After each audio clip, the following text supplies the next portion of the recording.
सो नमस्कार दोस्तों, आज मैं आप लोगों को क्लास 5 की एनसीईआरटी बुक की हिंदी बुक है, इसका पहला लेसन जो है राग की रस्सी, उसका सारांश बताऊंगी। तो पाठ का सारांश हम लोग समझ लेते हैं राग की रस्सी का।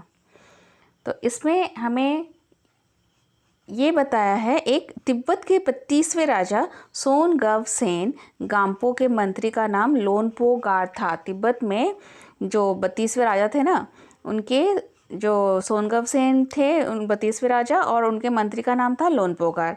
लोनपो गार अपनी चालाकी और हाजिर जवाबी के लिए प्रसिद्ध थे।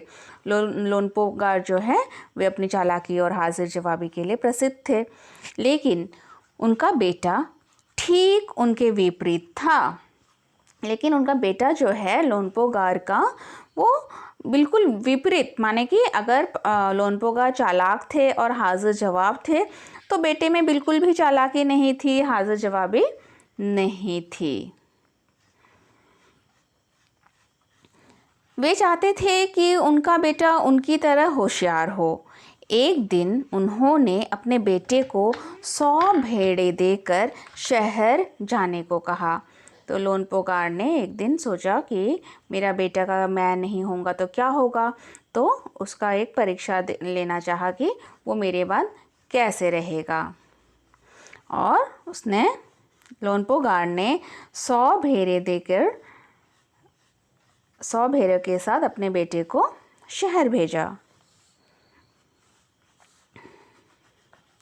साथ में उन्होंने हिदायत दी कि वह इन्हें मारे या बेचे नहीं, बल्कि इन्हें 100 जौ के बोरों के साथ वापस लाए।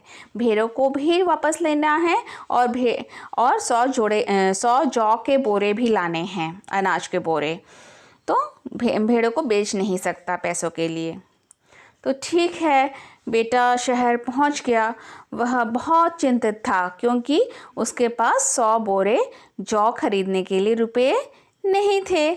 अचानक उसके सामने एक लड़की आकर खड़ी हो गई। कौन खड़ी हो गई? एक लड़की आकर खड़ी हो गई। ये देखिए, हम लड़की की तस्वीर दिखाते हैं।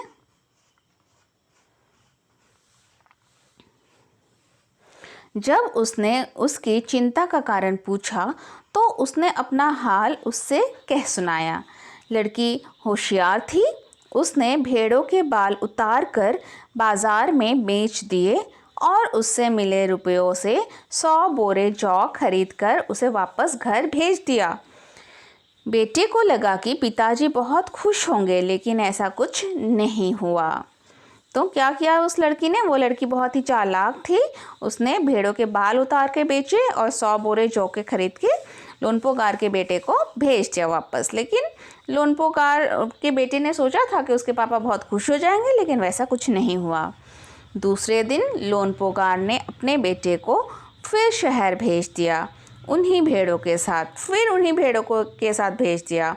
उन्होंने बेटे से कहा कि भेड़ों के बाल उतारकर बेचना उन्हें पसंद नहीं आया, अतः वह दोबारा ऐसा काम नहीं करेगा, लेकिन भेड़ों के साथ 100 बोरे जौ अवश्य लाएगा। इस बार बाल उतारने नहीं दिया जाएगा, लेकिन फिर भी 100 बोरे जौ लानी पड़ेंगी।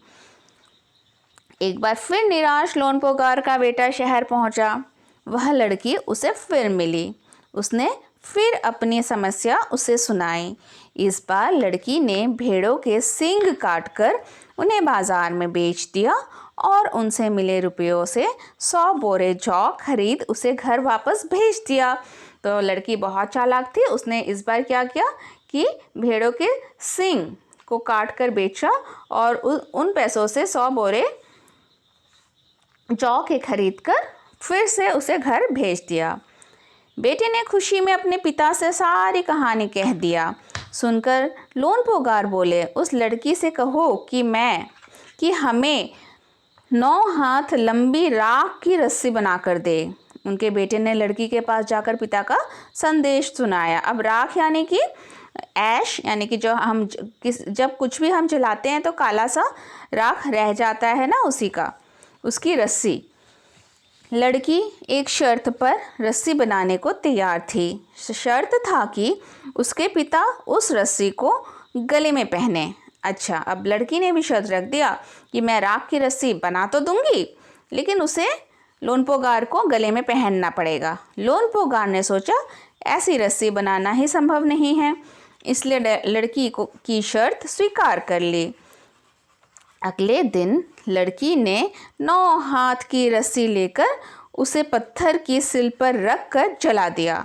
9 हाथ लंबी रस्सी ली, एक पत्थर के सिल के ऊपर रखा और उसे जला दिया। रस्सी के जलने के बाद उसी के आकार की राख बच गई। तो रस्सी जब जल गई, उसके आकार की राख जो है वो बच जाती है।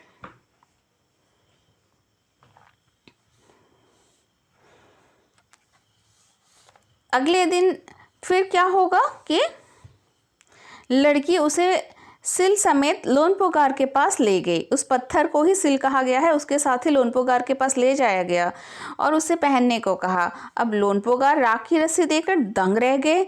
लड़की की समझदारी और सूझबूझ से वे काफ़ी प्रभावित हुए और उससे अपने बेटे की शादी करा दिए। तो ये रहा पाठ का सारांश, यानी कि बेटा बिल्कुल बुद्धू था, मगर उसे एक ऐसी लड़की मिली जिससे कि उसके लोनपोगार ने भी सोचा कि हाँ, अभी इस लड़की के साथ वो अच्छे से जीवन व्यतीत कर पाएगा। इसकी चालाकी बहुत अच्छी है। इसमें कुछ ये चैप्टर एक तो बहुत लंबा है, इसीलिए मैंने सारांश बताया है, और उस सारांश के साथ ही पाठ को लाइन बाय लाइन पढ़ के भी समझाया है, जिसका आपको डिस्क्रिप्शन बॉक्स में लिंक मिल जाएगा, उससे आप देख सकते हैं। साथ में शब्दार्थ मैं बताती हूँ। हाजिर जवाबी, तपाक से जवाब देना, जो तुरंत जवाब दे दे। मशहूर, प्रसिद्ध। चैन, शांति से। रवाना किया, भेजा। आप बीती, अपने ऊपर घटित। यकीन यानी कि विश्वास आना। मंजूर यानी कि स्वीकार करना। चकित रह गए यानी कि हैरान हुए। मुश्किल, कठिन। गंवाए यानी कि बिताए, बर्बाद किए। धूमधाम, खूब अच्छी तरह से। तो ये रहे इसके कुछ हार्ड वर्ड के मीनिंग। और आपको मेरा वीडियो कैसा लगा ज़रूर बताइएगा।